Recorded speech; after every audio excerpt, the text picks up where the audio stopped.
नमस्कार दोस्तों ये हैं नेहा सिंह राठौर। इनको आप बहुत अच्छे से भली भांति से जानते होंगे। इनका एक वीडियो आ गया है जो सोशल मीडिया पर काफ़ी हलचल में मचाया हुआ है, काफ़ी वायरल हो रहा है, लोग काफ़ी तेज़ी से देख रहे हैं। पूरा वीडियो आप देखिएगा और कमेंट सेक्शन में हमें अपनी राय जरूर दीजिएगा कि इस वीडियो के माध्यम से नेहा सिंह राठौर जी आखिर कहना क्या चाहती हैं जो इतना हलचल और इतना बवाल मचा हुआ है। धन्यवाद। एक 74 साल का बूढ़ा आदमी देश हित में अपने शौक पूरे करने के लिए विदेशों में मेडल बटोरता घूम रहा है और हम हाथ पर हाथ धरे बैठे हुए हैं। अरे लानत है हम 140 करोड़ देशवासियों पर। क्या हम अपने परिधान मंत्री को उसके महान कामों के लिए 10-20 पुरस्कार भी नहीं दे सकते? मैं इस देश की जनता से निवेदन करती हूं कि साहब के लिए कुछ नए पुरस्कारों का सृजन करें।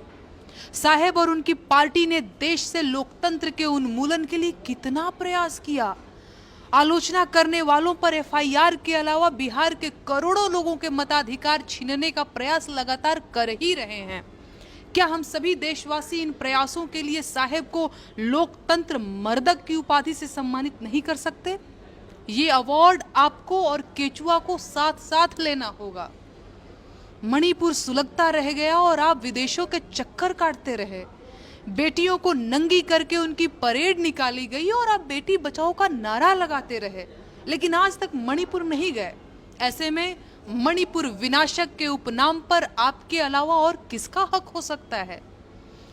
देश का गौरव रही तमाम सरकारी कंपनियों से लेकर आम जनता के पैसों से बने एयरपोर्ट और रेलवे स्टेशन तक आपने जिस तरह कौड़ियों के दाम पर बेच दिए, नटवर लाल स्मृति सम्मान के हकदार सिर्फ और सिर्फ आप हैं और कोई नहीं। बिहार के युवाओं को लंबे समय तक बेरोजगार रखकर गुजरात और देश के बाकी हिस्सों में मजदूर बनाकर भेजने का जो मास्टर प्लान आपने बनाया, उसके लिए बिहार युवा शक्ति भक्षक पुरस्कार का सृजन होना चाहिए और उसे आपके साथी सुशासन बाबू के साथ आपको साझे में दिया जाना चाहिए।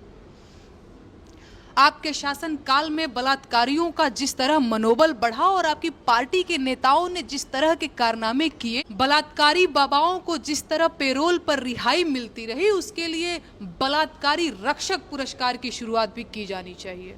अग्रिम बधाई। अल्पसंख्यकों के खिलाफ जिस तरह से आतंक का माहौल बनाया गया, अफवाहें उड़ाई गई, उनकी लिंचिंग की गई, उनके धर्मस्थल तोड़े गए, देश के लिए उनके बलिदानों को नजरअंदाज किया गया, उसके लिए एक विशेष अल्पसंख्यक हंता पुरस्कार का गठन जरूर होना चाहिए।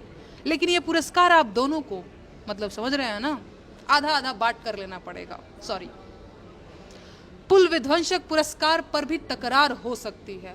अभी 3 दिन पहले तक सुशासन बाबू ये पुरस्कार 5/1 से जीत रहे थे, लेकिन बड़ोदरा पुल गिरने के बाद से आपकी दावेदारी मजबूत हुई है, क्योंकि मौतें इसमें ज्यादा हुई हैं। इसके लिए सबसे तेज चैनल वालों से वोटिंग करवा लीजिए। ईवीएम से काउंटिंग करवाएंगे तो आपके जीतने की संभावना बढ़ जाएगी, तो आप देख लीजिए। अडानी मित्र पुरस्कार की दावेदारी के लिए तो खैर अगले 1000 सालों तक कोई आपके आसपास भी नहीं आ पाएगा। अग्रिम बधाइयां सर।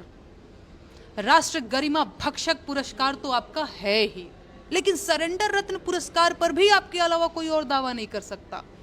70 सालों में पहली बार जिस बहादुरी से आपने ट्रंप के एक फोन पर झटपट सीज फायर को अंजाम दिया था, इस पुरस्कार की शील्ड पर आपकी एक छोटी कांस्य प्रतिमा जरूर लगाई जाएगी।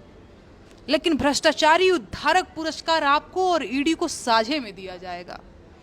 विदेश जाकर मेडल बटोरने में कुछ नहीं रखा है। आत्मनिर्भर बनिए सर। आपके प्रशंसक सोचने समझने की ताकत खो चुके हैं।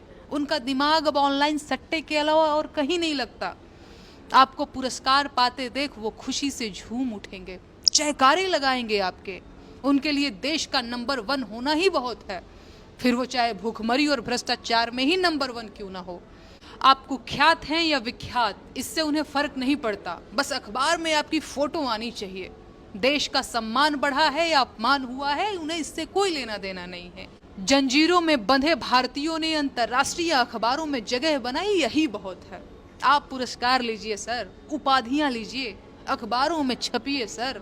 आपके प्रशंसक तालियां बजाते रहेंगे।